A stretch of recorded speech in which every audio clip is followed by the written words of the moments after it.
Well, folks, we've gone forwards, yes, also a little bit backwards as well, because in terms of release chronology, this is an actually pretty significant chapter of the Godzilla era, the era in which people outside of Japan first became exposed to Godzilla. Welcome, everyone, to 1956's Godzilla, King of the Monsters. And yes, that's where that moniker Monica. came from. Should we just have this bit of intro and then copy paste the exact intro from the original movie? Because that's kind of what happens in this. It's the original movie with added scenes spruced throughout of an American character witnessing the events. They try to make Should we them put the seem American national anthem in the background as well? Yeah. not the time limbs. But the point is that they, for the time it was made, it was relatively seamless for what they were doing. And like I said, as a practice for back then, a bit more willing to excuse. But for today, it's just a practice of the time. But I will be able to elaborate more for my final thoughts. So obviously, this movie uses a good chunk of footage from the original version, but the additional American scenes were directed by editor Terry Morse. This kind of thing was what he was mainly known for. He mainly did a lot of editing work, along with some directing work as well. Mm-hmm. But I haven't seen any of his other movies. And I thought you were going to say that his main thing was basically transporting Japanese films for an American audience. Nah, not quite. Especially because the practice did not continue throughout all of the kaiju movies. All of the times they were just, important with subs, and that was kind of it. And as for our new American hero, they picked, and at the time, relatively unknown, Canadian actor in this case, Raymond Burr, who up until this point was mainly playing some small roles in movies, mainly gangster films, I think. But this film was his big break, and after that, he would go on to play the title roles in TV dramas such as Perry Mason and Ironside. So we went from Godzilla to Perry Mason. Still, hey, not many people can say that they got their big break by starring and back to Godzilla afterwards. Yeah, of a Japanese film in 1985. It's worth noting that so he'll be back. The same year this movie was made, it was also in Great Day in the Morning, which is also considered an important classic. So there is that. Also, the name of our violent protagonist, as mentioned, Steve Martin. Not to be confused with the actual actor Steve Martin. Yeah, in fact, by the time Godzilla 85 came out, Steve Martin became popular, so they had to call this character Martin. Alright, where should we start? Start just before the Toho logo comes up. Go ahead. 3, 2, 1, click.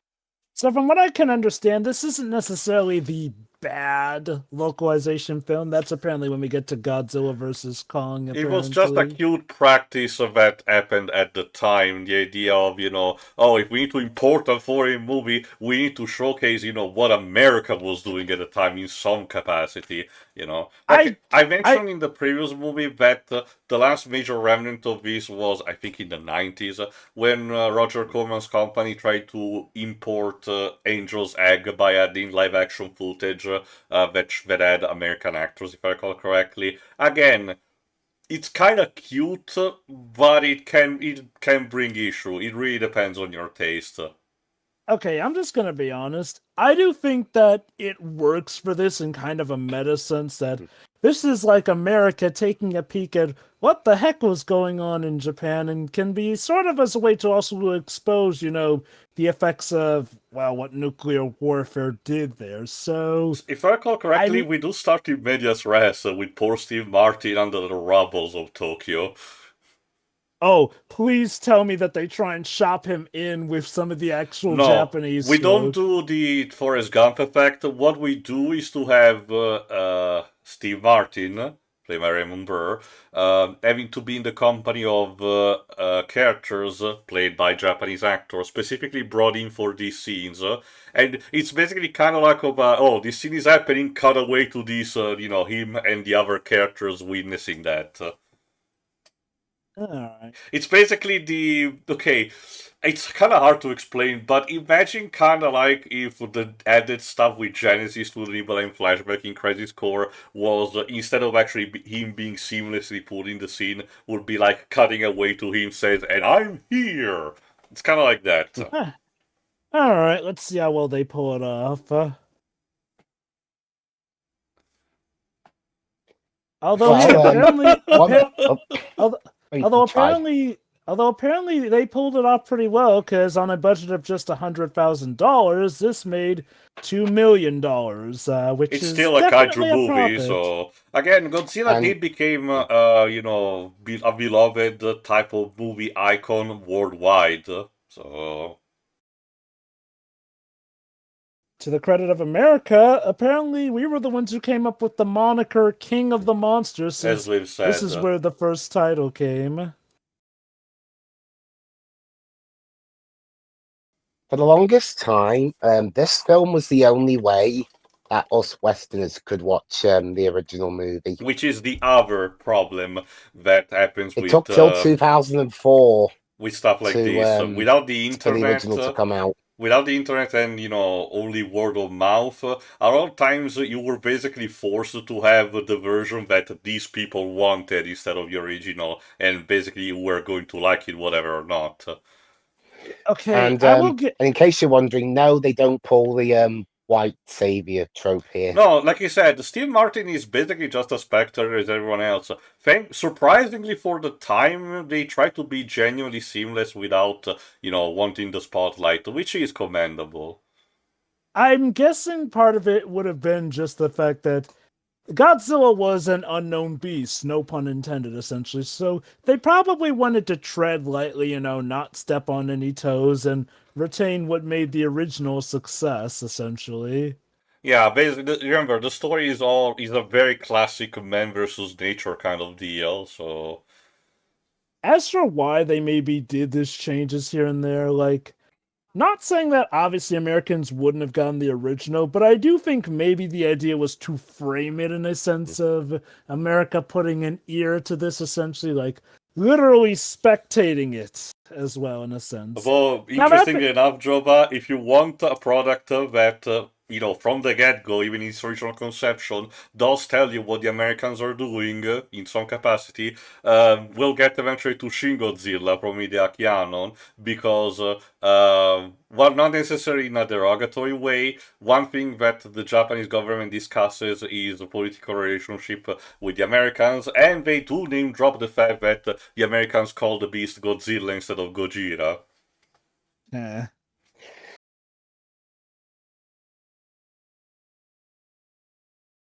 Even Godzilla fans that aren't big on this version will always give credit for is that Raymond Burr took the project very seriously. He didn't just phone it in as just some glorified dub of a Japanese movie. Yeah, you can kind of I do. tell, even with the narration, you can tell that this guy worked in police noir stuff because the narration tries to have that kind of, purple prose. I can appreciate a guy who can take what some might think to be a silly project at first sight seriously, since one And could say that Godzilla was kind of like the superhero movie trend of the time, just replace superheroes with kaiju, essentially. I could imagine that, like with some superhero films, there might be some actors who might scoff at the idea of a monster movie to this scale being taken seriously, but no, it seems like they treated this with the respect it deserves, and I'll give them credit. So far, the transitions between footage from the original Japanese stuff and the American stuff seems relatively seamless so far. and yeah, even back then, any changes that were made because the producer of the American side, a guy by the name of Edmund Goldman, who co-founded Manson International, he approached Toho's LA subsidiary. They distributed the films with Toho overseas, and one thing that basically anything that they did would have to have been given the final seal of approval by Toho at the end. So They were under strict surveillance, basically. Also, I can tell, one thing that I can tell, Jova, is that the new footage for the wacky adventures of Steve Martin, I know it's still weird, you can kind of tell how different we are because I believe the quality of the film that they use is slightly better than the original Japanese Oh one. yeah, You can notice that in the original Japanese Godzilla movie, because of course they had kind of a budget of a potato, there's a lot of graining towards when the film is presented. Maybe the negatives were not properly preserved. I don't know. That much I can notice, essentially, but I will say that for the most part, at least, with how it cuts in and out the pacing, you could at least maybe believe that they're of the same film. I'm guessing that way back when this movie was released, it was probably impossible to tell the difference. Also, what a shame that Dr. Sarazawa cannot meet him at the moment. It's kind of like in Jeepers Creepers 3, where it tries to be an interquel between what's happening in the first movie, but it was released like 10 years after that, so they cannot actually have returning characters because everyone is aged.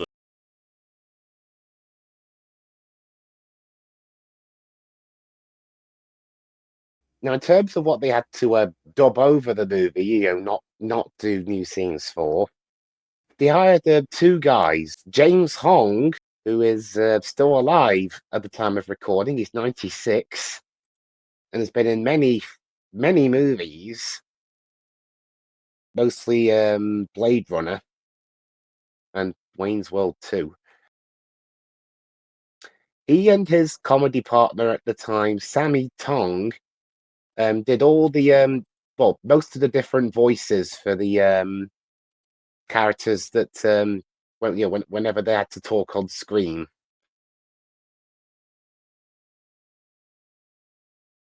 But apparently they didn't see the film as they recorded their lines, and they did the entire film sitting at a table with the microphone in front of them, and it all took like 5 hours. To be fair, like I said, it's sadly not that different from how some dubbing companies have to do even to this day, like in my country. They just get a general idea what the characters are supposed to emote, and have to go with that instead of actually seeing the footage. Also, it's been a very long time since I watched this movie, so I don't remember if the voice actors have to do, how the quality of the accent is, if they had to do a Mickey Rooney in Breakfast for Tiffany, way over stereotyped, or they try to be more subdued. I'm guessing the latter, because I don't remember people talking that much negatively about this dub. You guys didn't tell me there was another door getting in here. See, Jova, these two were completely seamless in the background where this happened. Just don't bother the fact that the camera has to cut to them occasionally. We're not in the group shots. Amazing how his area has no flickering, but theirs does. Truly, the wonders of science. Maybe they have a faulty bulb. Again, all joking aside, it's though, cute more than anything. It's a definition to me of a time capsule. Like I don't want this to be the norm of things, obviously, because for very different cultural and logistical reasons. But as a view of something from the past that these days only gets sold for collector's items, but it's easily to find on the internet, it's actually a cute experiment. Another fun fact about this version. This version apparently was so successful that it even got released back over in Japan. I do love when that happens, essentially. It's like how over back in Japan, the Ace Attorney localization was apparently so popular that they made America the basis for the musical and used the American names for that, despite that being a Japanese one. Yeah, in Japan it's called Kaiju or Gojira or Monster King Godzilla. And Steve Martin would end up becoming a inspiration for the other reporter characters we'd see later on. I guess, to be fair, in a way, this movie does represent a good uniting of the nations in a sense, so I can see it being considered a positive message in that regard, too.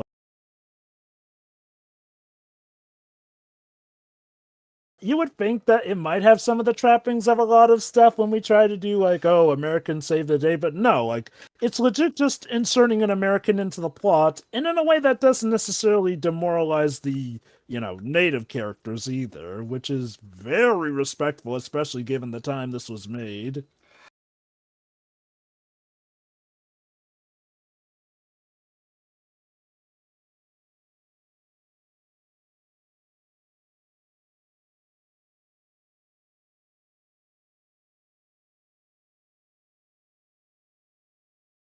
And this version of the movie, it doesn't entirely remove Godzilla's connection to the H bomb, but it just dialed it down enough so that Americans who went to see the movie wouldn't feel awkward. Because remember, Hiroshima was only 11 years. Hiroshima and Nagasaki were only 11 years before. Also, Hollywood, if I recall correctly, was right in the middle of the McCarthy trials, so, the movie industry was trying to be, as a, yeah, we sure love the government mode at that moment.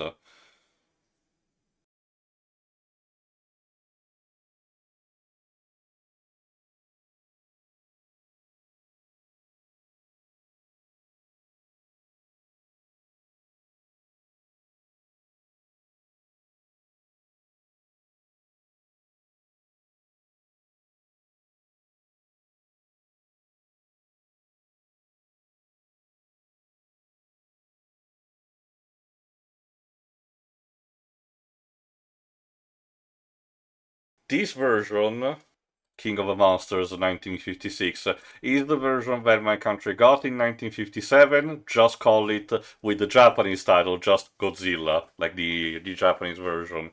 The original version, it's not mentioned in a date, but it arrived in VHS thanks to a distributor that we have here called Yamato Video, which is basically our bridge of connection between us and Japan. The DVDs arrived in 2003, but the VHS predates that by at least, I think, 20 years or so. At the very least in the 80s, probably, we already got the original. Okay, I'm curious. Is it possible that maybe part of the reason, the choice for this version of the original version wasn't released was because this might have been a case where Toho, for whatever reason, just didn't legally let it be released? Like, let's not be surprised. This would not be the first time that Toho has kept, like, the original version hostage to a Japanese audience for whatever reason or whatnot, and it wouldn't be the first time we've seen Japanese copyright law screw over a localization or basically just simply exporting a product properly. Also, I would like to remind the thing that Dweebs also mentioned when we did the original movie last year, that in 1977, some idiot in my country called Luigi Cozzi did his own recut of a movie called Godzilla, basically. Was it legal? It was basically an Italian bootleg, like stuff like RoboWar. Some fans call it Godzilla. Yeah. Okay, I gotta ask, is it on par with Puma Man? It's just another recut. I don't particularly care for that. I might have seen it one time and that's it. God, the old days of filming were wild with what people could get away with. Especially because a lot of times there weren't that many people looking over you. So it was the Wild West. Like, nowadays, you'd have to pull, like, an Asylum film level scheme to pull that off. And even that, it doesn't always work. I mentioned in the past, Jova, that one particular YouTuber in my country did a kind of a retrospective on the Asylum. One thing that he covered was the fact that when the Asylum tried to make their own mockbuster of The Hobbit, New Line Cinema and Warner Bros. Did not took that very well and actually sued them and forced them to change the titles of their respective movie, which they actually ultimately did. That's why the Asylum justification, by the way, to call the beings and the title about the Hobbit was that they were using as a basis a fossil of God, I forgot the name, of an ancestor which was called like Hobbitus or something. It was a bullshit excuse, and people saw right through it. Too much sake. God, that's why I forgot that they made a mockbuster of The Hobbit. That thing kind of got buried by all that controversy. Get it? Because people in Japan drink sake. Let's just move Oh, on, Lives.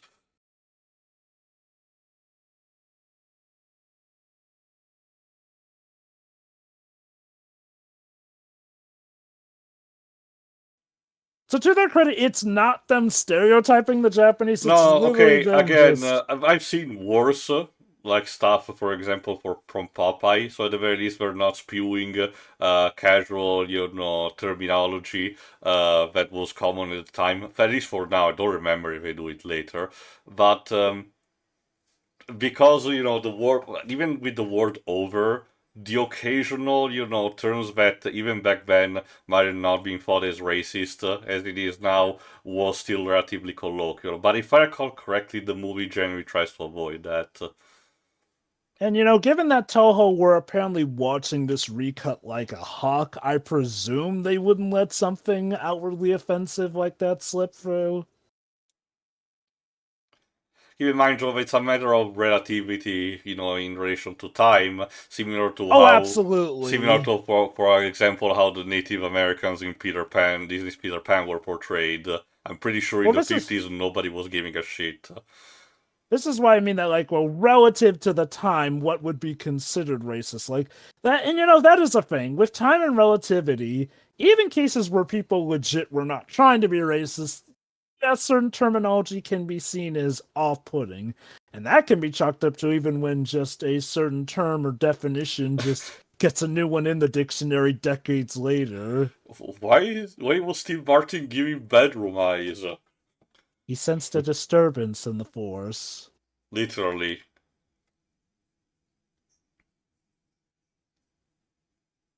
Honestly, now that I think about it, in a sense, cobbling together footages from what could be considered two different movies into a coherent plot is not too different from what some YouTubers are doing Yeah. nowadays with Again, actual a movies. lot of web series or even some comedy sketch on YouTube have that kind of vibe. I forgot what its name. But you know, There's a guy that puts his black cat in famous movie scenes that kind of do this effect. you know what's sad though? What? Well, This film came out in 1956, and yet manages to not do the white savior trope that films even decades later still did. hmm unfortunately, these things happened.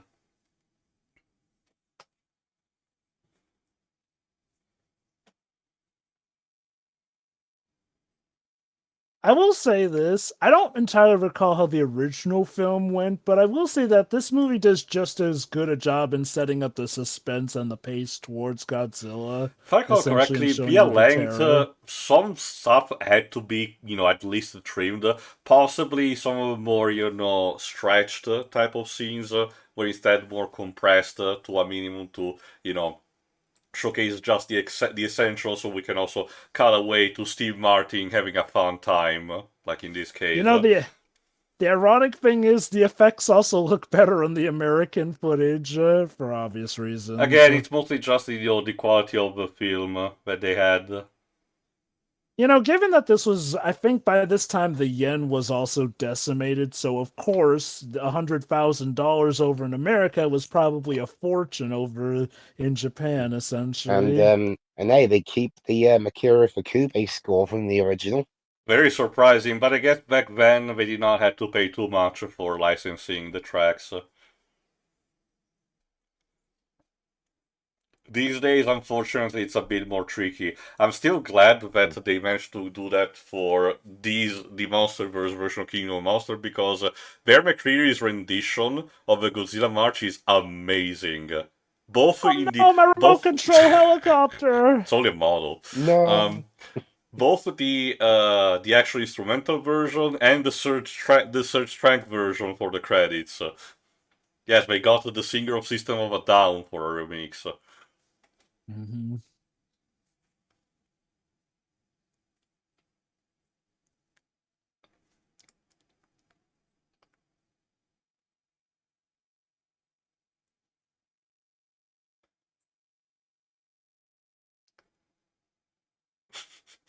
I keep loving this cutting away back to the new footage. It's like spot the one of these things is not like the others. Like, I mean, they try to keep it consistent. Again. I'm gonna guess that when this was first released, to most audiences, it probably seemed seamless since one, we didn't really have as much media awareness with this sort of stuff as we do nowadays, and second, the resolution probably was not cleaned up like it yeah. is on this cut. It kind of makes you wonder, if it's an effect, kind of like if what if the first Black Panther movie originally had a complete African American cast, and then they made a different cut inserting Martin Freeman in it. So, when you think about it, this guy commentating on what's going on in the film, is this like what would happen if we basically inserted ourselves into every film or game we've commentated Kinda, on? sorta, as a spectator that has to. Again, it's a thing. I wouldn't call it a symptom because I argue it's damaging only specific cases, not all the time. What I do believe there's a definite percentage of damaging. The idea that when a localization takes a minimalist type of product that usually tends to have the visuals having to do the thing or just relatively simple dialogue and inserts dialogue, whatever will be narration, a gag, or something else to quote unquote stuff like say ease up the tension or having more exposition because they're afraid that the audience will not get it otherwise.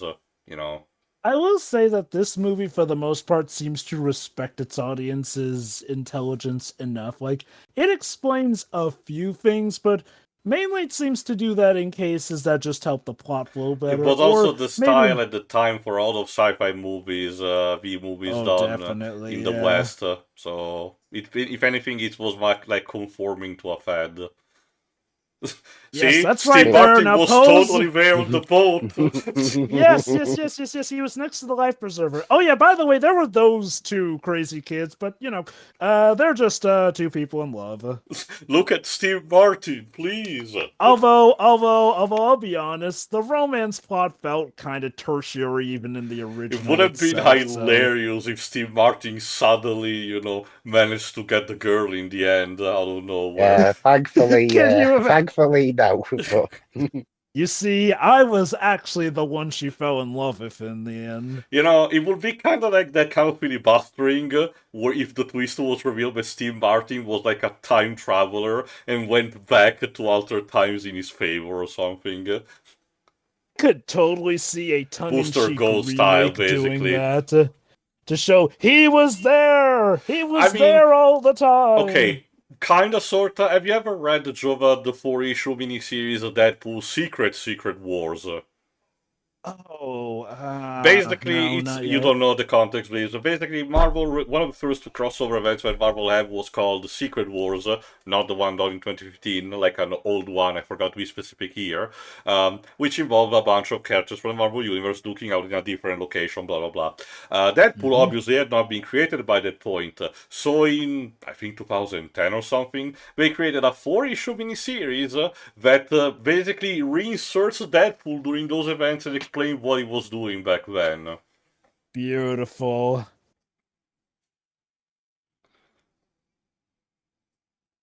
From what I can understand, Godzilla is one of those unique cases where people consider the original and the American version definitive enough that they're pretty much side by side considered the definitive starts of Godzilla. And I can get it. Like, you could literally consider it just a case of plot A and plot B, essentially, or like different sides in a video game story, essentially. Japanese side in the first one, American side in the other one.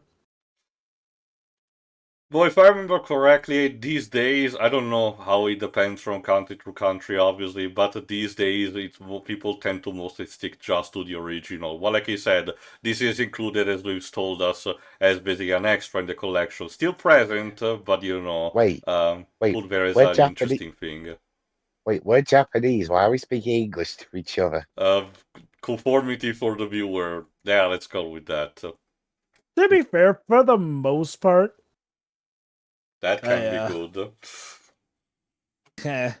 Well, at least it's not pink energy. I hear too much of that is dangerous. Well, the movie's Hey, black why did and he say white, he's Joe, but we speaking don't know. English? Okay, I guess maybe in the context they're speaking in English for the benefit of the American there, which is weird because we do see other bits where they do speak in Japanese. So I'm There's guessing only one that in the Yeah, that's the I'm thing, guess though, Joe. They're going to have a couple of scenes later on that doesn't have Steve Martin there, and yet yet they're speaking English to each other. Okay, one thing also was that, as a result of the end of World War II, Japan is very fluent in English because the English courses are very, very common there, essentially. So I guess we can theorize that in this case, these guys are fluent and basically sort of partake in both dialogues of language. Oh, are we about to get it?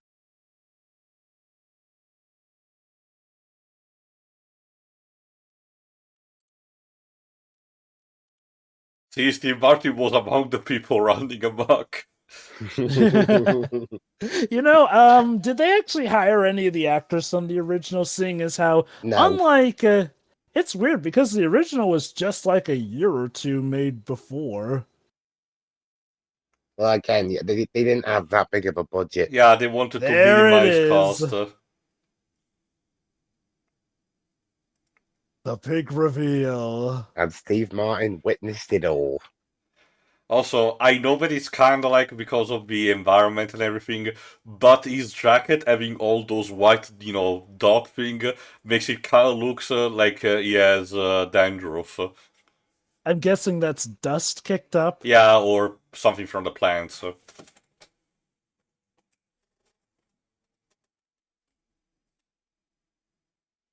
Dear God in heaven. It's What all have you robbery. created?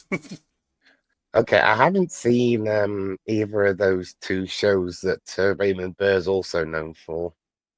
Perry Mason's great, basically. It's arguably the precursor to stuff like Law and Order and Ace Attorney, arguably. It was one of the And first. what about the other one? Ironside. I don't think I saw that. I have not seen that one.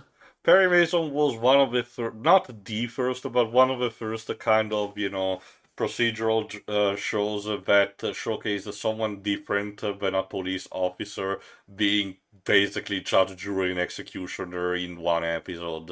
Not to a ridiculous degree, but to the point of giving the person in question credit for that.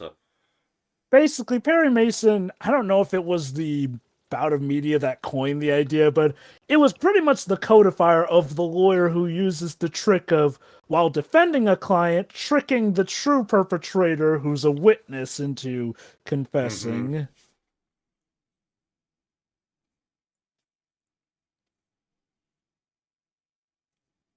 I will say, dubbing wise, the accents sound fine enough. Like, it definitely feels like they're trying to not insult with a stereotypical accent, so the accents are a bit plain here and there, but Although apparently some Japanese American actors did audition for the voice roles, but The people they got didn't get were them. descended from British Hong Kong, apparently, which is not really the same thing. Like Chinese actors for Japanese dubbing. Next, you're gonna tell me that Hollywood employs African American to play Arabian characters, but that will never happen. Goodness gracious.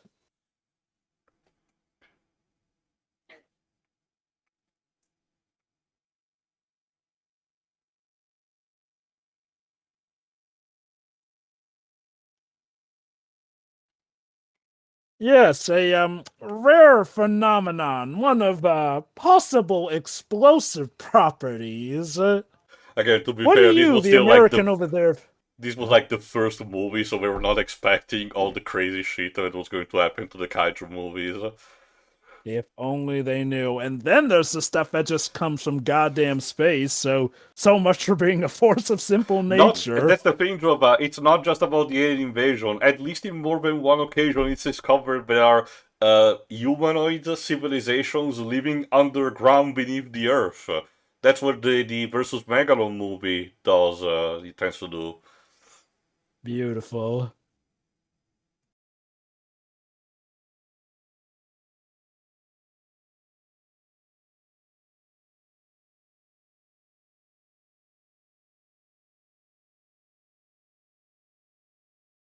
Raymond Burr as well. Unfortunately, he was one of those actors who couldn't openly talk about his sexual orientation at this time as well. Because even though he did marry a female actress in the late 40s, but that didn't last very long. And then later on, he was in a domestic partnership with another man, Robert Benavides, up until Burr's death. Again, But this was the time period of the McCarthy trial, so, anything tied to, an yeah, LGBT he, relationship was deemed as communist, so... yeah, and he never revealed that himself during his lifetime, and he got reported after his death. Bad. Ah, here's Dr. Sarazawa. See, the It's a comedy shame was he has to getting was totally from Steve Martin. But it's a shame that they can only communicate via phone.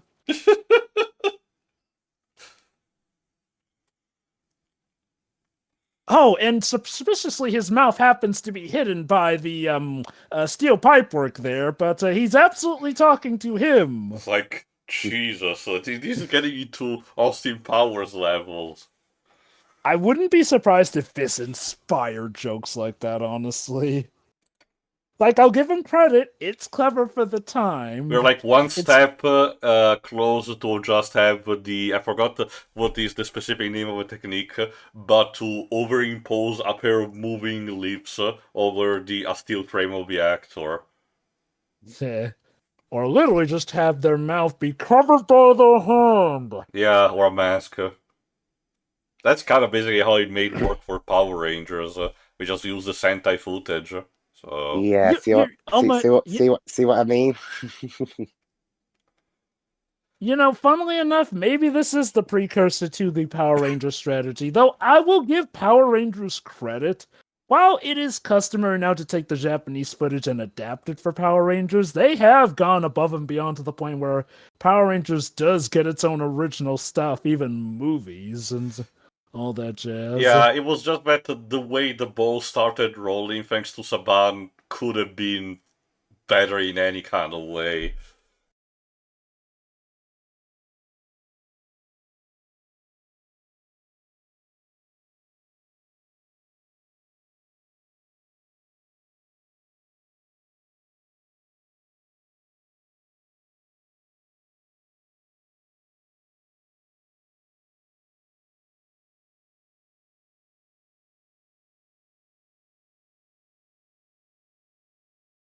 And yeah, because this footage is actually, about Dr. Serizawa receiving the visit, we cannot physically insert Steve Martin in it, so we need to actually use properly the original in almost its entirety. But we had to dub it over because nothing's more natural than two Japanese people speaking English to each other at this Again, point. to be fair, on this specific aspect, Dreams, you're not really used to it because you're not used to live action dubbing, while most countries here in Europe, for this is just another Tuesday, like for my country. I do find it funny that that's actually more common there than even here in America, where we tend to use subtitles more. Like, I will say this, but yeah, no, Tio is right, though. The dubbing is a lot more common there, essentially. It still is a thing there, which, sometimes works, sometimes doesn't, apparently. It has become kind of sort of a point of contention in recent years, where people want to try to push more for even American movies to be more released in their original language at the very least, because we are doing it for stuff like South Korean movies, so why have it to be very specific about it? One could argue it does give dubbers, their jobs and opportunities and whatnot. So But yeah, on the other end, I do think probably the best thing to do. It also potentially, Jove, as I mentioned a couple of times, creates the illusion that an actor is perfectly capable of a good performance when in the original it might have not. Infamously, almost every single movie with Kevin Costner here, he gets to be voiced by someone very competent. So all these situations where his acting sucks are completely masked. And if it's Okay, because now of the lack of internet for stuff like Waterworld back then, we would have known. a realm where Kevin Costner is a My consistently boat. amazing actor. Reality really can be whatever you make it over there. What utopia is that? Anyway, I wonder yeah, the how that. oxygen I wonder destroyer was how that. presented. I wonder how that fake Shakespeare scene would have gone in the Postman. Huh.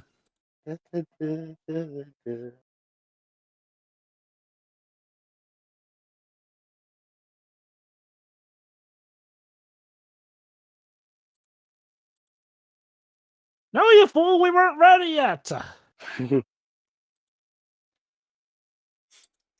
That wasn't a bomb. That was my desk. It's like that abridged Evangelion series. Oh my god, it's Godzilla! Nuke the fucker!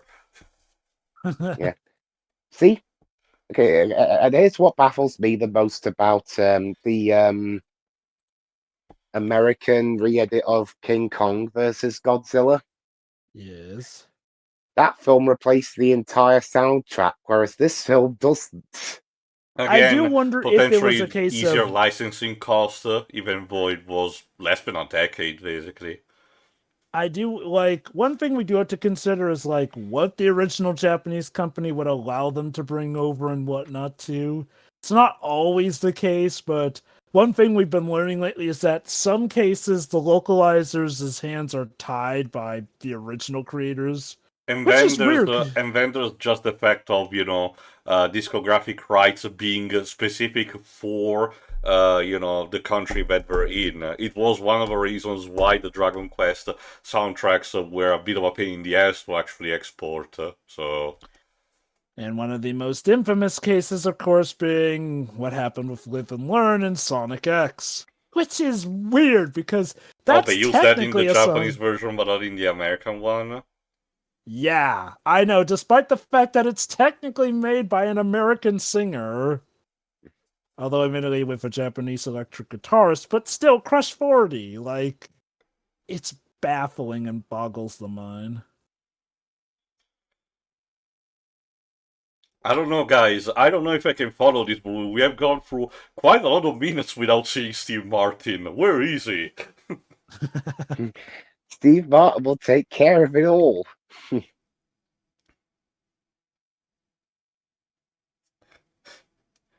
It's kind of, probably for the better that he not inserted him in this scene because it would have been very awkward him having to dance around with the kids. Also, you guys are on a boat. You're going to try and where are you running to? The water where he's in? Well, it's kind of similar Maybe. to, remember, Jova, similar to what the people did in a panic in Steven Spielberg's War of the Worlds. You know, I will say one benefit to watching this not too long after we just did Godzilla Raids Again is now realizing, holy cow, Raids Again really did repeat a lot of the scene choreography. People dancing, enjoying themselves, then a crash, then a boom, then comes a Godzilla, and the screaming like, yes, I get it, it's Godzilla, there's a formula, but, huh, I think I now realize why I was kind of bored a bit of the time with Raids Again. It really is a retread of More the of the first movie same. in a lot of ways. That's not to say it was bad. It's just it's so obviously a cash grab with Well, how if you little time noticed, they had Raids for it. Again tried to put more emphasis on the toys rather than actually having shots of the vehicles moving, if you noticed. Probably to save cost Definitely, and time. probably, yeah. I mean, we've heard Steve Martin for a bit, but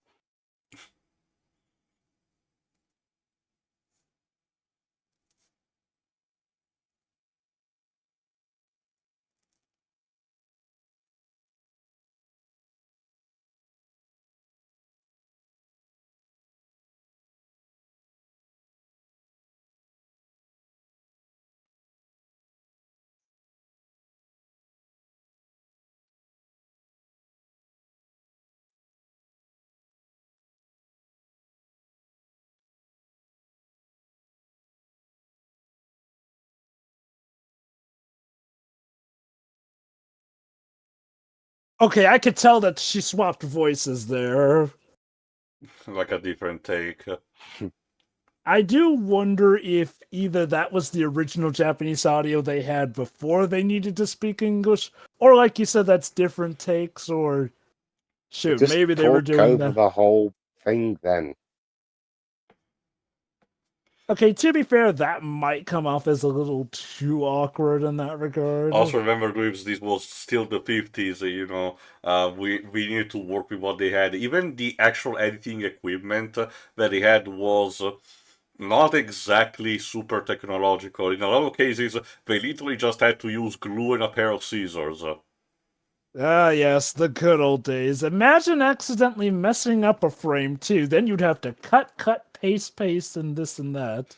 This is also what the clipboard is, uses for when making a movie, because it synchronizes the video footage with the audio one, so in the editing, people know where to put the Yeah, starting point. they still do it to this day. Mm-hmm. So yeah, to the credit of older movies, while I can get critiquing some things here or there, to their credit, making movies in some ways were a lot harder back then. So like, A lot of I times can it was a understand. literal passion project. Hey, Smarten's back.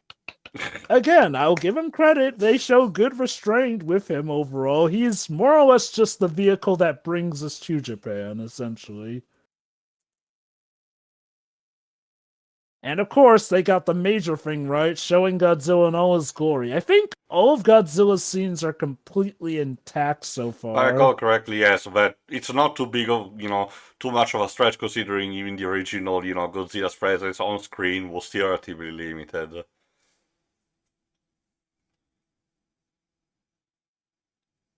No, Godzilla, can't you see the trains crossing? You monster, there were children on that train! Godzilla has no respect for safety rules. Well, considering what he thinks about his own child later on. You'll have to be specific. He has multiple children across this Minilla, franchise. you'll see, you'll get to witness the horror that is Minilla Jova, don't worry. The late 60s. My God, what have we become? But this wasn't okay. This was kind of America's fault, but again, they this version tones that bit down.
You could have worded better.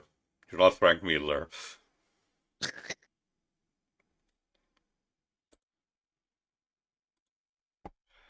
One thing that also helps is that, if I recall correctly, the character of Steve Martin is actually a journalist. So his presence here is not for him just to be a tourist that, is... Yes, he was, as he mentioned in the narration, he was supposed to go to El Cairo, but he And this was was, just meant to be a quick stopover yeah. to say hi to his It's to basically the his mate. equivalent of, again, just finding the big scoop, Yeah. And hey, in a way, this excuses his expositing to the audience as him basically jotting down what he's learned so far, essentially, in monologue. Also potentially typewriting that for his articles. Oh, yeah. You want to talk about how tough technology could be back in the day? Typewriters. My Like, grandma was actually worked as a secretary for not a CEO but a small director for one of the subsidiaries of a metallurgy company. So she had to type a lot for back in the day. and we all know the deal with typewriters. One typo, out that paper goes, usually.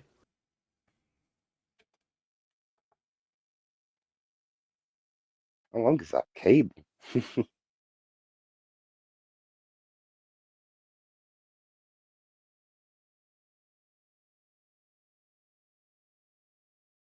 That's your cue, Godzilla. There you go. Let's recycle more summer footage of Godzilla exiting the water.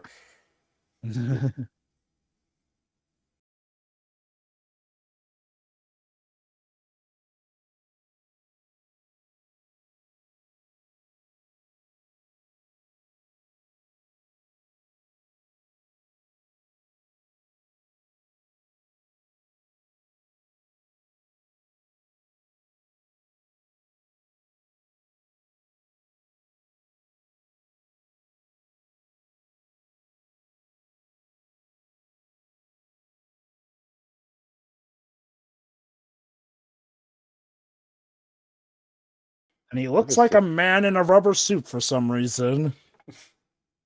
A very big man. Truly, man-made horrors beyond our comprehension. Also, I think it was 50 stories tall. As I speak now, Godzilla is approaching the generator. The generator is losing power. Oh no. He's just standing there. Menacingly. You know, when you get down to it, one could consider this as obviously just Godzilla going for a stroll and being clumsy about it. That's basically it. Remember, he basically just woke up and was attracted by the nuclear energy of the reactors. Like, you have to wonder, if there was just nothing in his way, would he just walk around, sightsee, then go, huh, that was a nice view, then just go back into the ocean? That's usually what tends to happen in a couple of cases. So Yeah, like what if all along Godzilla was misunderstood? He just wanted to go up to the mountain and get a good view. well, You know, that depends. I know that you're busy jesting, Dweebs, but you have to think of a lot of cases. Try to showcase Godzilla less malicious and more actual animalistic. Acting by instinct rather than being a dick.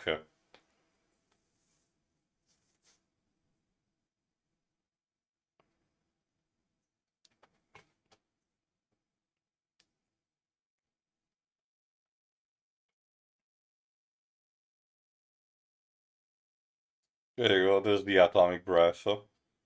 Mm-hmm. Yeah, some of these effects you can't really do in color. Not Be very interesting to effectively see anyway. what these looked like when they were filming, like what color everything was. Like, I know that back in the day, some things had to be painted silly colors so that they would stand out well in black and white. Something like, say, bright pink or something. Yes, if I recall correctly, that's what the Addams Family house was painted, basically.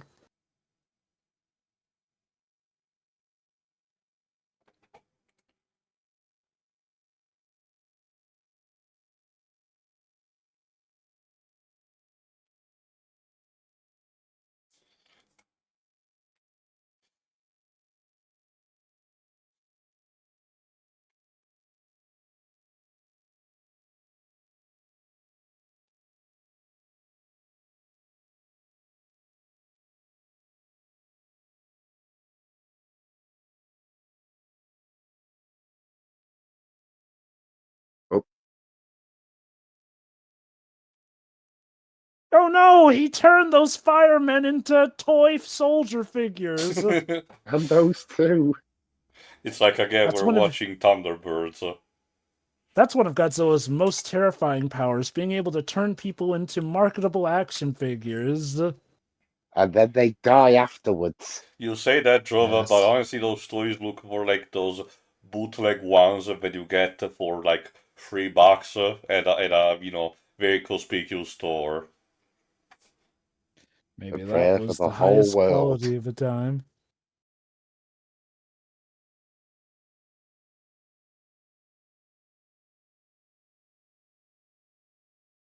Yeah, it's interesting. The tank effects were a lot better in this movie than in the second one. Again, it's probably for the fact that they had to rush the second movie out, probably. Yeah. Plus, your Honda was busy.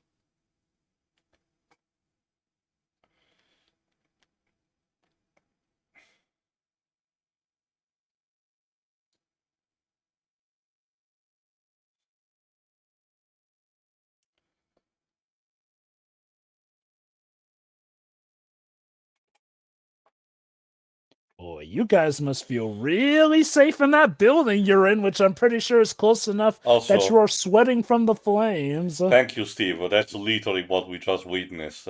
I know that in Well, universe to be you fair, have he's a reason talking. for doing that, but like out of universe, writing wise, it feels possibly even more redundant that showcasing the series 3 times over. Oh, what? You don't want to dub this into English? Yeah, it's kind of a bit Although I guess arbitrary, of what they specifically do. Like, I get what they're trying to do. They want to create a sense of confusion for the viewer so that the more chaotic stuff where it's the scene talking without necessarily having to get what the dialogue is saying, let you be immersed with that. While instead the more character focused stuff is the one that gets dubbed for the sake of, being more explicative towards the audience. I get that. It's just that it can be distracting. I get also that. I'm guessing maybe the idea is that going off of the tone, we can guess what they're saying. It's just, I mean, I do think though, like, okay, surely subtitles in theaters were a thing even as early as the 1950s.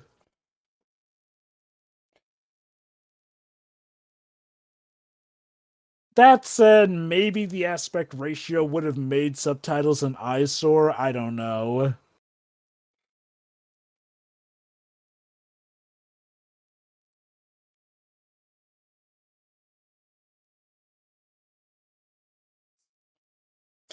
I forgot about the slow-mo sequence. The slow-mo, not to mention, not too long ago, they sped up the footage to make him seem like he was tail whipping. The sped up was more common at the time. We witnessed of stuff like Rise Again, and to a different kind of movie, stuff like the James Bond movies.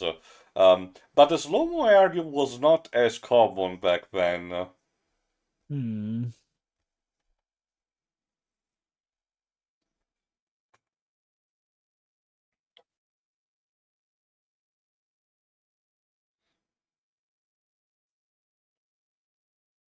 Okay, I think you got a good report now. Maybe now would be a time to leave the building as he Remember, gets that was kind of closer. a thing that also happened in the original, and if I recall correctly, that's kind of what they're doing. They're integrating Steve Martin with the newscast that is gonna be in the tower that gets demolished. Right. Oh, and that'll show us how we got to where we started in the Yeah, movie. again, I don't know Apparently, why they started in medias res, but I guess it was the start of the time. apparently, another title for this movie that they had in mind was Godzilla the Sea Beast. I I mean, guess it's that's an tech. applicable title Yeah, I guess it's too. applicable, but maybe not as marketable. King of Monsters, I, admittedly, has a more, proper ring to Mm. it. Although, funnily enough, this was before we even knew there were more monsters, so it was a bit of a well, okay, to be fair, I guess by the time this came to America, they knew about the sequel, so I guess they figured that there could be more monsters. So I guess that's probably why they went with King of the Monsters. It also works well because, remember, Java, one of the sequel is called Godzilla versus the Sea Monster, when he fights Oh, Ebirah. My God, he's absolutely humping the buildings. We should really get him fixed. Using who? Aquaman? Yes, Aquaman, we need you to No, spay and neuter Dweebs, Godzilla. remember, we need to wait until, the sea level rises so we can sell the houses to him.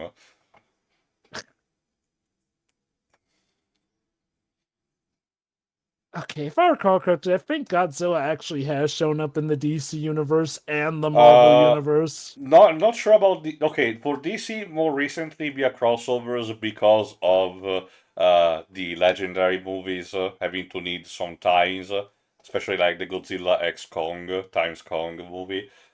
For Marvel, yes, because Marvel held the license for a very long time, and since Marvel tends to canonize everything, including licensed characters, Godzilla is a thing that happened at some point. At least Nick Fury had to fight the thing, and in later, occasions, in order to avoid copyright, if I recall correctly, they just call it the dinosaur or something like that. Yeah, just to give you a note, Dwibs, of stuff that's technically canon to Marvel since it showed up in earlier comics. There was Transformers. There's Rom Space Knight, who actually had... Doctor Who was actually a problem because it was a print of Marvel UK, and a couple of characters like Matt Death's Head were created for that. So when the licenses expired, they had to move mountains to make things work. G.I. Joe also, like, a ton of Hasbro properties essentially showed up in Marvel at some point. It's especially funny because, like I mentioned, Rom Space Knight actually had direct influence. Like, Rom is actually part of the reason that Rogue went from being a bad guy to a good guy as well, since he absorbed some of his better nature.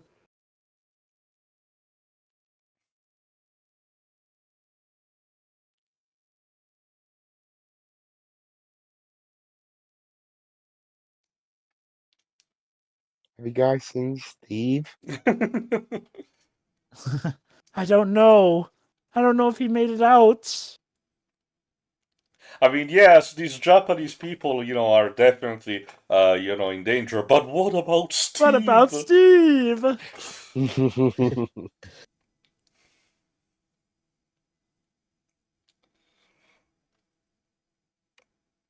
Also, suck it, Magneto. Godzilla was flipping bridges before you even lifted one.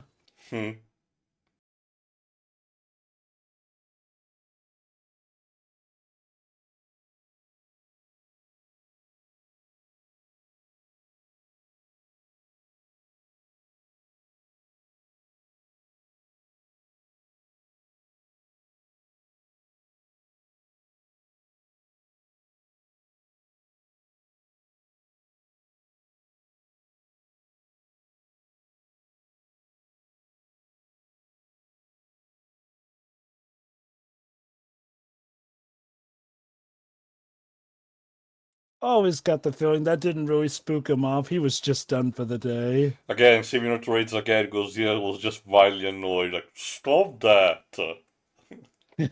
Tired, man.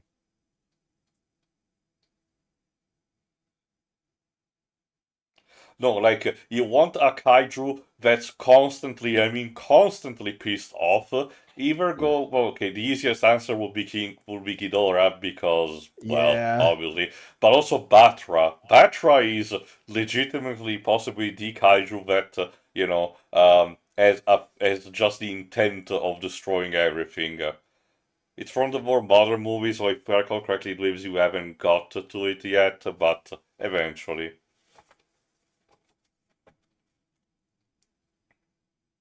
Meanwhile, King Ghidorah absolutely lives for that fight. Well, similar to the legendary movies, Ghidorah is literally a kaiju alien that wants to literally dethrone all the kaijus of Earth and rule over it. Still acting a bit animalistic, but that's the kind of intent. Oh yes, he's totally talking to Emiko there. Absolutely. You could see as she talked to him while her back was to the camera. Completely seamless.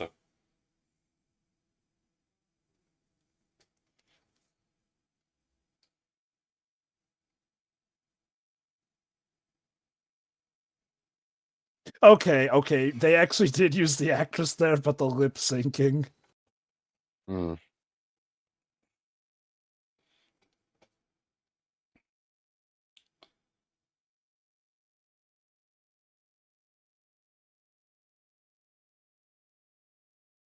I also love that for DC where to just to make sure that Steve had the cross at the necklace, just to showcase that he's a good Christian for the time.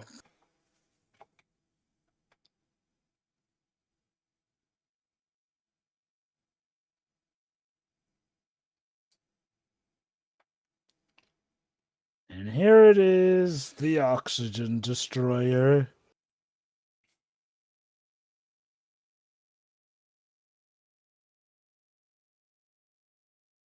Oop.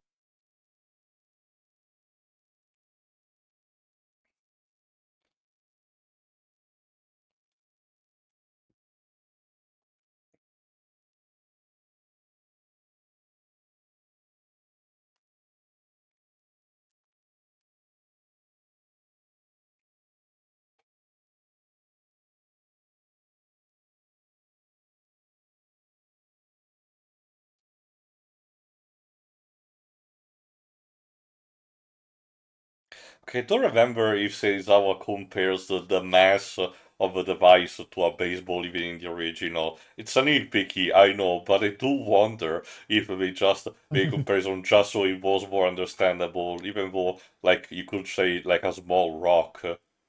Wait, we were speaking English to each other earlier. Now we're speaking Yeah, this is the Japanese. point where it starts becoming more inconsistent. I have to partially agree, just, either go all out one way or another at that point. I get it that you also have a budget and everything, but good lord. I mean, it was either that or have to subtitle like half the film. Oh, guys, if only Steve could talk to Serizawa directly, but oh, he just might be too injured to talk to Serizawa directly. It's such a shame he can't meet his very good friend Dr. Mm. Serizawa directly. It kind of reminds me of Phil's talk about this a couple of times of the process that Ralph Bakshi had to do when making episodes for the Spider-Man 60s cartoon. Yes, he worked on that again. Uh, and because of a combination of zero money in the coffers for development and the fact that it was actively hunted down by the Canadian government, it's a long story. Um, he had to recycle animation and voice acting from one of the shows that he worked when he was in Canada called Rocket Robin Hood and try to seamlessly insert Spider-Man in the stories. If you ever wonder why, as the series progresses, if you ever watched the 60 Spider-Man cartoon, a lot of times Spider-Man has to fight literal who's created just for the cartoon. It's because of that. Because, Ralph Bakshi had to create new stuff, recycling footage from somewhere else. So it's Hey, kind on of the similar plus process side, to this. ironically, that gave us some of Spider-Man's more colorful rogues gallery, like The Wall. Well, the one was Yeah, a thing in the comics too. yeah, in scenes like this, yeah, I can tell that the actors didn't get much of a chance to look at the dubbing properly.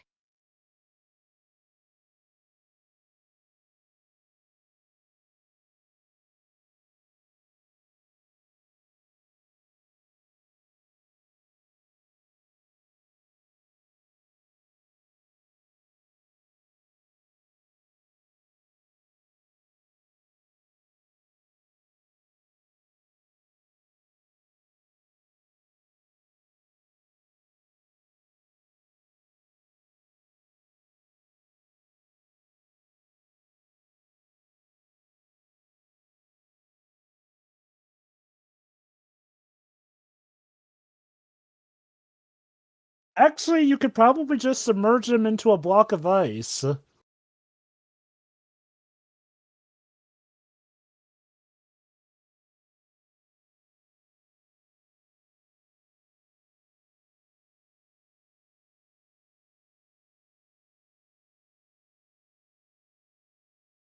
Besides, your good friend Steve Martin would have wanted you to do it. Yeah.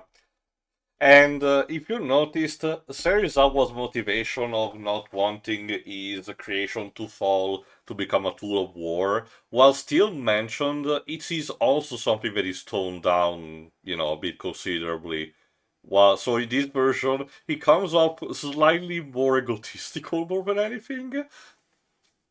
I don't get that. Like, he does still say he doesn't want it to fall into the wrong hands. So, I don't know. At least from my perspective, it seems like the message is more or less kept Frankly, intact. I'm more surprised we don't get a scene of Steve claiming that the Russians, the Soviets, will try to get their hands on it. This was the right amount of time for them to do something like that as propaganda. I'm guessing that they didn't want to spend too much money with trying to replicate every scene from this, which is why Steve Martin doesn't show up in this scene.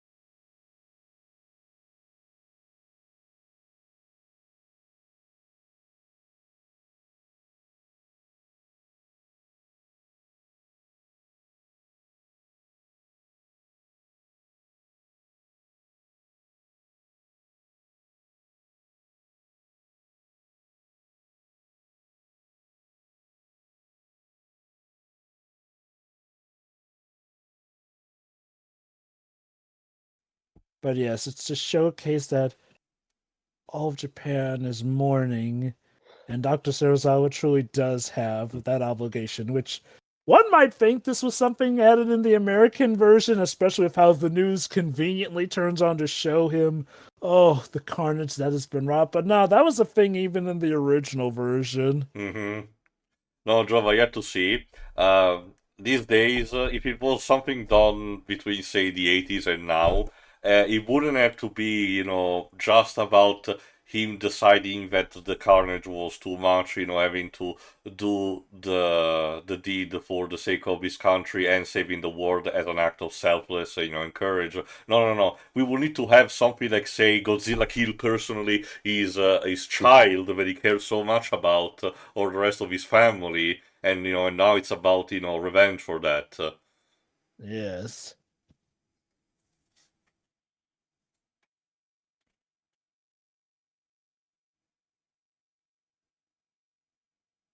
But what if there's another Godzilla? What is the chance of that happening?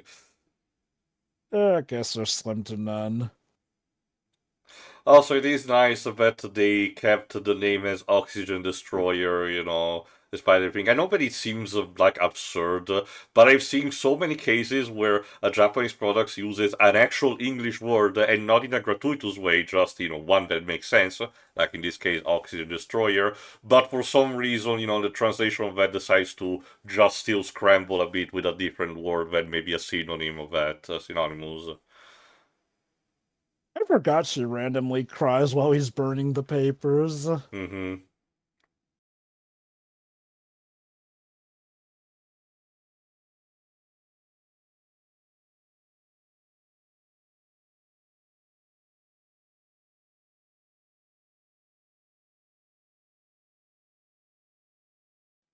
And there he was, Steve Martin witnessing the event. Thankfully, they did not give him, a scuba suit and actually plunked him down there with the others. That would have been a It's bit like he Well, said, ridiculous. they didn't have him he didn't have him invent the oxygen destroyer, at least. he's a reporter. That would make no sense if he invented Jervis it. says, "Where does that stop to plots like this?"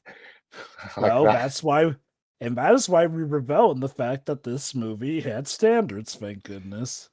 But I have to agree with Dreams. It's kind of, hysterical that a movie from the end of the second half of the 50s, had more grace, and understanding of what to do, in treating an original product, and having, an insert kind of fanfic storyline compared to, products made 30 to 50 years later.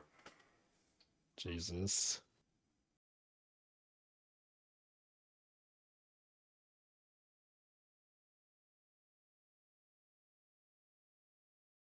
Okay, was the actor actually underwater in the suit for this one too? Not for the close-ups. They use stunt doubles, if I recall correctly.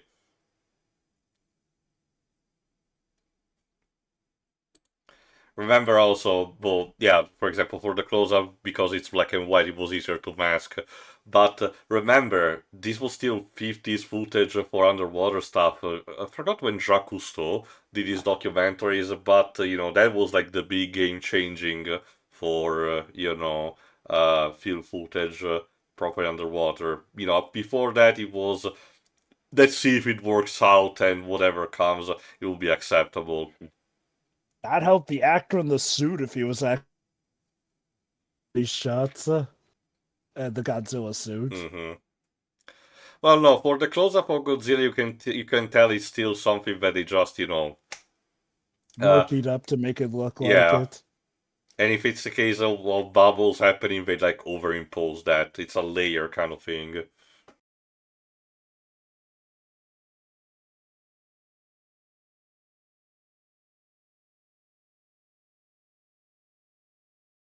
I forgot when the Disney live-action 20,000 Leagues Under Sea was released. I watched it recently with Deji. Let me see.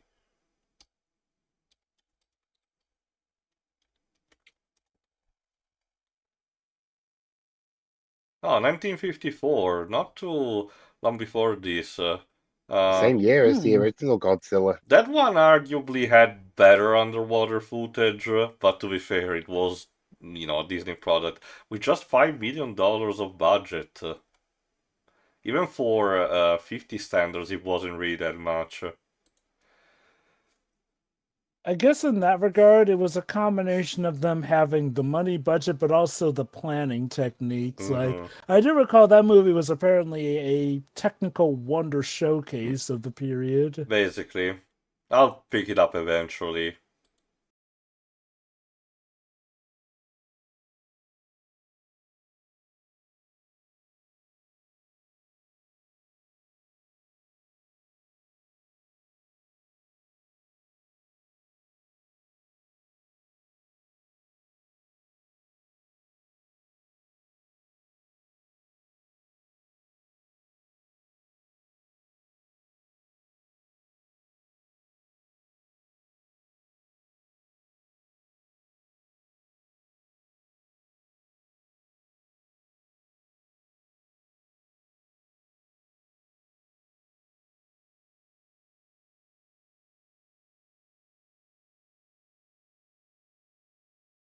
There you go. Die, monster. You don't belong in this world.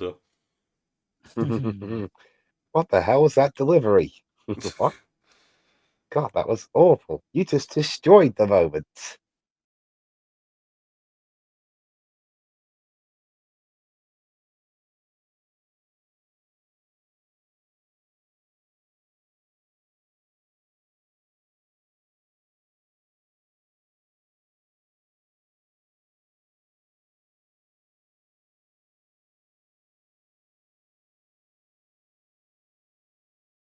I love that Rob also made sure to have Steve Martin having a cool scar on his cheek. Yeah. Now he really is ready to be a gangster when he comes back home. I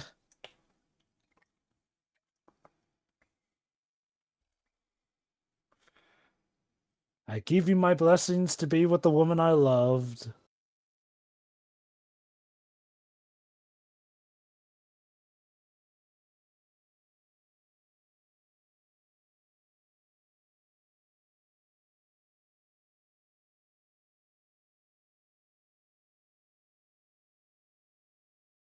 Kind of amazing he kind of lined that fit with what looked like a simple pocket knife. I'm more baffled by the fact that the people, when pulling up, did not notice the difference in weight. They're like, it's surprisingly light now. Oh, well, we've just been working out. We're that strong. Like, there's a comedy skit in my country that has a situation similar like that going on, but, it was played for laughs, so... Given how the Oxygen Destroyer works, it's a thankful mercy that it didn't eat out the bottom of the ship and make it sink. To be fair, it seems the faculty really worked only on organic matter, so... Interestingly enough, Steve Martin doesn't have anything to say for this sequence. If I correctly, we just get one final narration and that's it. I guess it is that solemn a scene. In a lot of sense, Raven Bird's job was very easy for this one.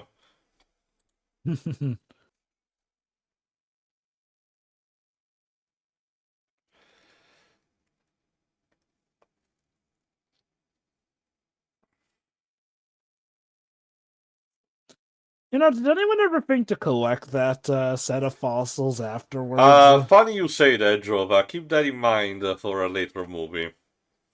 Okay.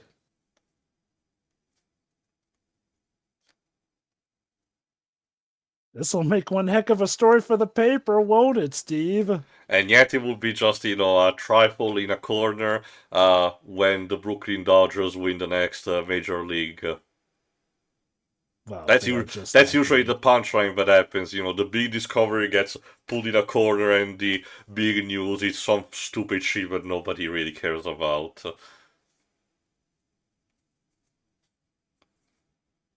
Remember, it was kind of like the motivation that happened to that guy that is the equivalent of Lex Luthor in the Supreme Power universe.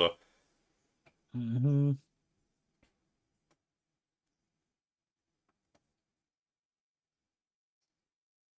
There we go.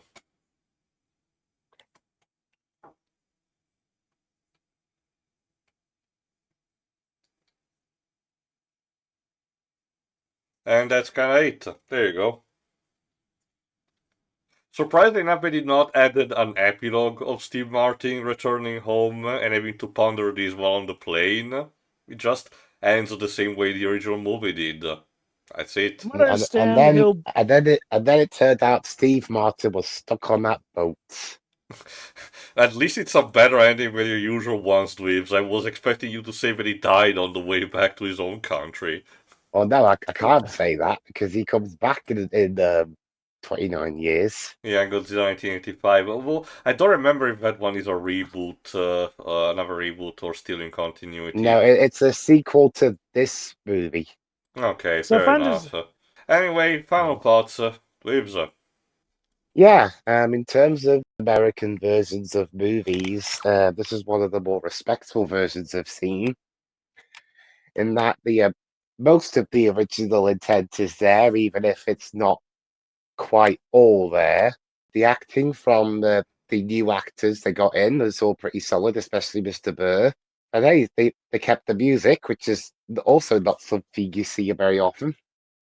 And the set designs look similar enough to the original. Really, the only problem with this movie, in my opinion, was the at times really ropey and inconsistent dubbing. Like you have this, like not just the acting, but also how consistent it was. It's like one scene you have the Japanese people talking English to each other even when Steve isn't there, and yet other times they're in Japanese. It's weird. But yeah, aside from that, overall, it's a very tasteful version of the movie, and it's no surprise that this film pretty much helped Godzilla to become more well known outside Japan. Java. Yeah, no, I actually really enjoyed this. It's a nice time capsule to look at, again, how localization or adapting of a film to another media audience, in this case, pretty much the world outside of Japan, was done in the old days. And I'll admit, it was done with way more respect and grace than what one would expect from something of the 1950s, essentially. Like, the character insertion, while a bit silly in some cases, given the workarounds they have to do to actually get him into the plot, actually works relatively well enough. They don't force him to be the hero or the white savior or anything. He's basically a reporter who's reporting what he's found and is commenting on the situation here and there. Which I feel, pretty much just lets the movie, for the most part, talk for itself to an audience. Could some argue we didn't really need him? Maybe, but I think it's a charming enough idea. Obviously, nowadays, if they were going to do something like this would be probably something that would have been planned well in advance, as opposed to what they had to do, which was basically make footage afterwards, essentially. It's definitely apparent now, though. I like to imagine that back then the resolution was overall grainy enough that they probably were able to do it relatively seamlessly at the time. Like, that is one benefit of getting to see these sometimes in their original grainy thing, is seeing, okay, how well were some effects hidden back in the day, essentially. But yeah, overall, it's Godzilla, but in a way enhanced. I mean, I said the original was a classic, and I do think that this one is a classic in its own right, too, essentially. It's a good introduction for people across the board, and, you know, if you're on a Godzilla marathon, yes, I would recommend this movie, too. I'd say even maybe do it back to back with the original for some direct comparisons, or just do it in the time of release if you want to mix things up a little bit, essentially. But yeah, once again, Godzilla, King of Monsters is a fun romp. Theo. Alright, it's fine overall, and like I said, it's an interesting time capsule of the mentality back then, which eventually did help. I cannot, ignore the fact. It's still, a thing that I find it cute as an experiment, but something that I'm glad it wasn't the norm for every single thing. Because on one hand, yes, you can make the argument that especially for the time, the movie is relatively tasteful in how it portrays how the American character gets entangled in the plot. Sometimes it reaches some comical level of "I was totally there, guys." It's kind of like that, oh god, the two characters from Hamlet are dead, basically. Yeah, Rosencrantz and Guildenstern. Finally, remember the names. Yeah, it's kind of, in a way, it's kind of like Lion King 1.5 or Lion King 3, depending on the country where you are. He kind of does the same thing too. But again, while certainly tasteful, let me get back to what I was saying, especially for the time, by the same token, I argue it was still relatively useless. Maybe America really was not prepared for having major foreign movies being imported to them in their original format, and they needed some way to make them more palatable. But I can tell you that a lot of Europe was actually more fine with that. For example, for all of the influx of Eastern European, stuff that we got over the years, like the Seventh Seal. But again, it's a cute experiment. But the other scenes are, while technically fine, by the same token, in my eyes, are relatively pointless. It's an interesting alternate version of a movie, if you want to call it that. I wouldn't really call it something like, say, a director's cut, because that would imply a definitive edition. While in this case, I argue this is just, a thing that happened. But similar to other cases, like the My Country's case, like Godzilla, it's nothing more than that. I'm glad also that he put the actor even more, put him more on the spotlight, give him work to do and everything. But at the end of the day, it is what it is. A cute alternate way for the original movie, and one that is rightfully remembered as just, an extra put in the collection present, but still that knows what its place is, rather than to, trying to stay equal to its original, which again, at that point, argue would be a bit stepping over the line. It's basically harmless. Like Jova said, if you want to give it a watch, there are worse kaiju movies for you to see, so, this one is perfectly fine for you to having a go, even back to back, like you said, Jova. But that's basically kind of it. So, Dweebs, what are we doing eventually? All right, so when we get back to Godzilla, a couple of changes happen. We're in color, we're in widescreen, sort of, and they're having a crossover with America's most famous monster creation. Mm-hmm. Well, specifically, we're dealing with two different versions of it. The first we'll be doing is the original Japanese version of King Kong versus Godzilla. So we'll see you then. Yeah. Ta-ta.